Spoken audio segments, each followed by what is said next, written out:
नमिता, अरे ओ नमिता, इधर आ जरा। क्या हुआ मम्मी? मम्मी की बच्ची, ये देख कितने सारे बाल हैं यहाँ पर।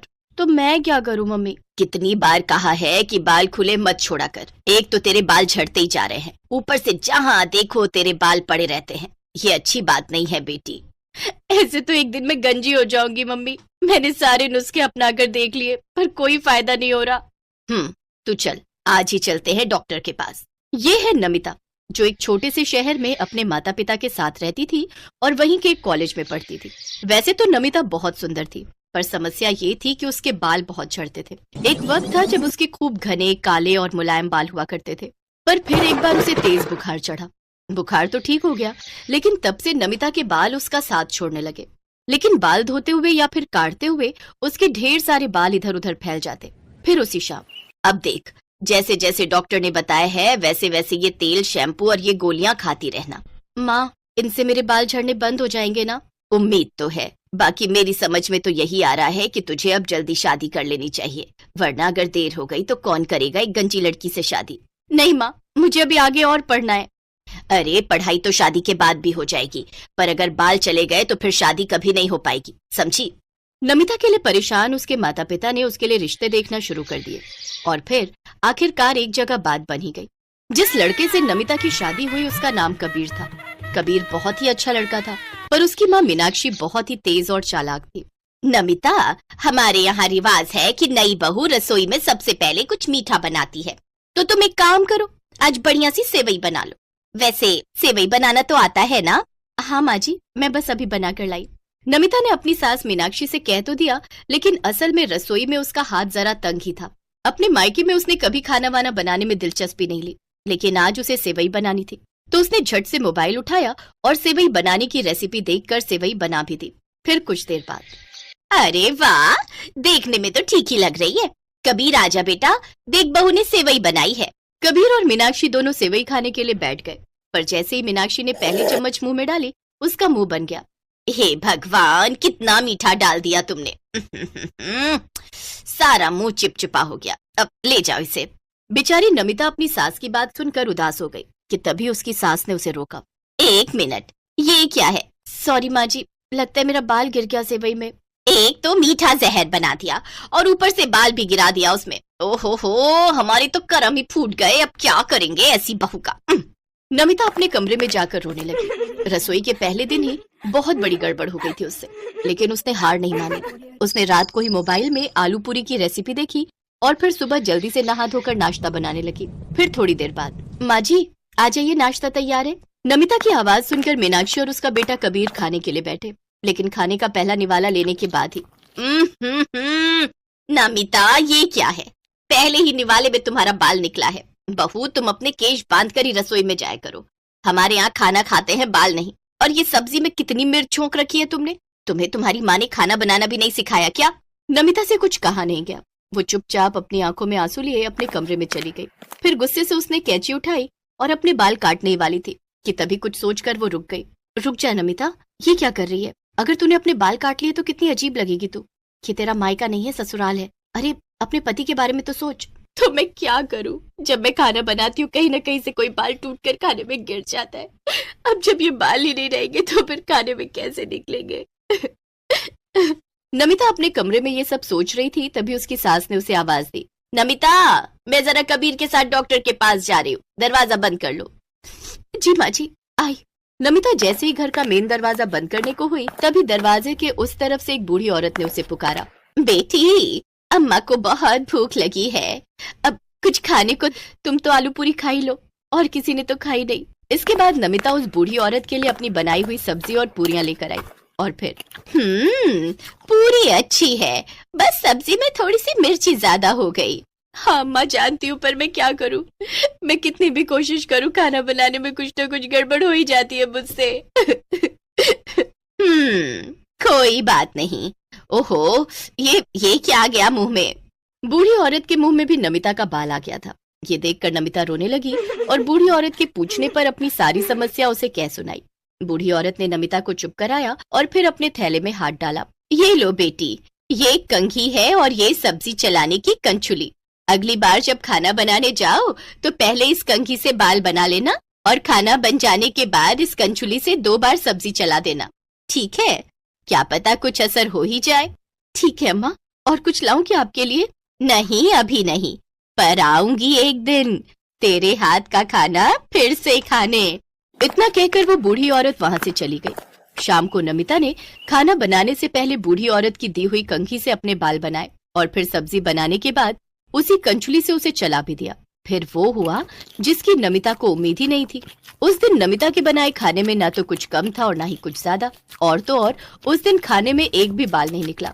मीनाक्षी और कबीर ने उस दिन खाने की बहुत तारीफ की और उसके बाद से ऐसा हर रोज होने लगा। धीरे धीरे नमिता के बाल झड़ने पूरी तरह से बंद हो गए।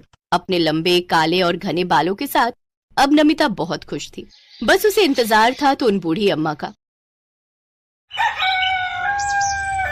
विकास और संगीता अपनी बेटियों के साथ किराए के घर में रहते थे।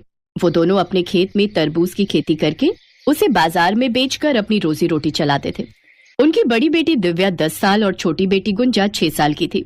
विकास और संगीता सुबह सुबह घर का काम निपटाकर खेतों से तरबूज तोड़कर बाजार में बेचने निकल जाते। एक रोज आसमान में काले घने बादल थे। दोनों बाजार में तरबूज बेचने बैठे थे। सुबह से बैठे हैं जी, लेकिन बरसात का मौसम है इसलिए कोई भी ग्राहक नहीं आ रहा। हाँ संगीता, सोच रहा था कि इस बार बिक्री अच्छी हो जाए तो सेठ का किराया समय पर दे दूं। हाँ वो तो है, ना जाने हमारे सर पर अपनी छत कब नसीब होगी। पता नहीं, वैसे भी अब अपनी बिक्री कम होने लगी है।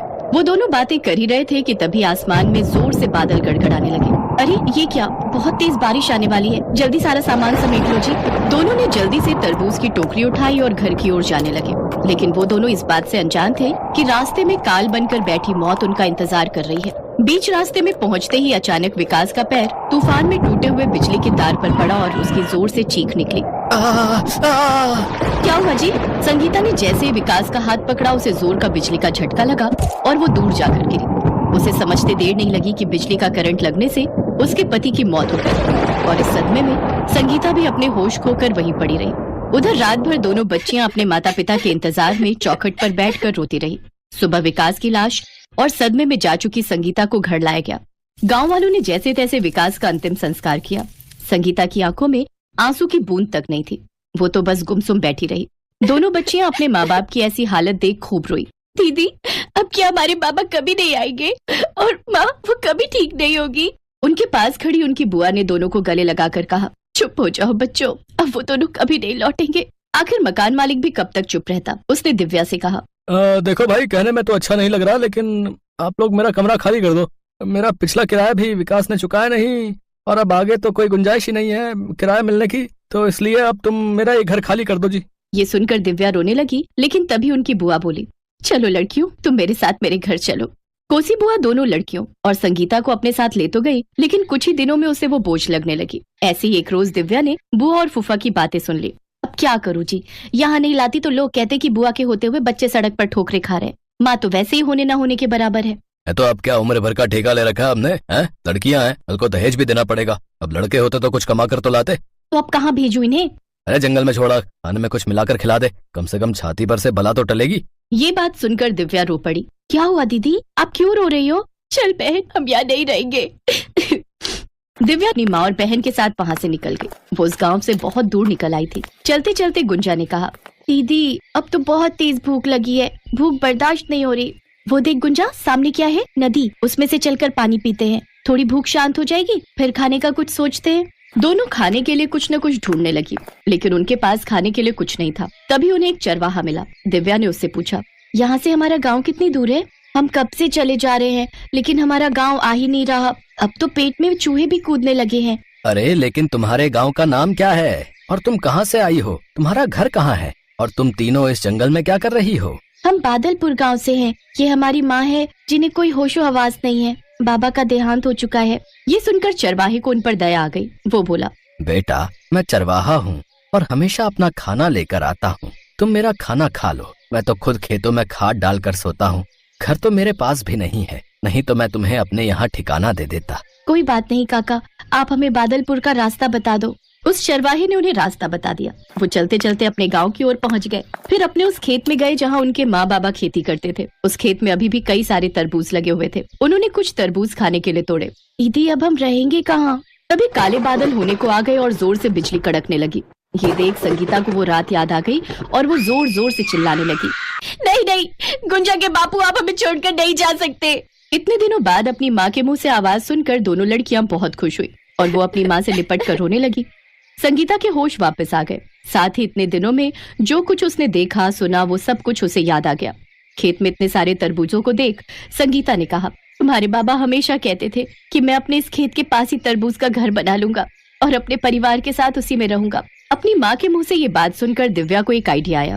माँ, तुम उस पेड़ के नीचे खड़ी हो जाओ और गुंजा तुम जल्दी से मेरे साथ आओ और अब जैसा मैं कहूँ तुम वैसा ही करना।